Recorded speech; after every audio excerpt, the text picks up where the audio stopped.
今日晨早起身就係準備去全廣州最高又係最好嘅餐廳食個早午餐。咁點解叫佢做早午餐呢？因為6點半鐘就有得食啦。你一直食到10點半，咁嘅話你中午都唔使食啦。所以我就叫佢做早午餐咯。佢好多嘢食，而且出品相當之唔錯。咁我至中意食嘅呢，有佢嘅 tuna 啦，煙三文啦，煙三文啦，佢係做成一個小嘅漢堡包咁嘅，咁我哋夾住嘅。咁呢個仲有呢個馬鮫魚有成3種魚類嘅。咁另外呢，仲有好多中式嘅點心啦，蝦餃、燒賣啦，有粥啦、粉啦、麵啦，好多好多仲有啲菇類嘅。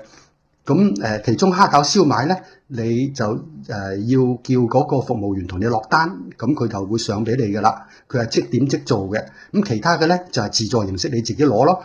咁其次咧，仲有佢哋嘅水果係高品質嘅水果，好靚嘅啲水果超級靚。咁而且如果你喺market 買咧，呢啲係相當之貴嘅，因為都係啲高品質嘅水果，所以好抵食。咁如果通常你自己行入嚟食嘅話咧，俾現金，咁你就要300幾蚊噶啦。咁如果你聰明啲嘅咧，就係用美團 app 喺個 app 度買咗 coupon，咁然後先嚟食咧，你慳咗一半錢嘅。咁好 happy 啊！又唔使俾服務費啦，佢全包噶啦。咁食得你飽飽嘅，而且係可以 view of the city。咁你坐靠近窗邊咧，你整個城市個 view 都俾你睇到，因為佢嘅高度咧比白雲山仲要高108層。咁你坐喺95層，你話幾高啦？咁相當之享受食得又好，睇得個景又靚，心情又更靚，所以經常嚟打卡係值得嘅。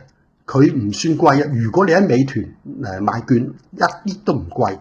佢咁嘅級別嘅酒店，你簡直係平到不得了。嗱，我食到咧差唔多成11點啦，10點幾啦，咁我就準備走人啦。咁到下個視頻，然後先再同大家見啦。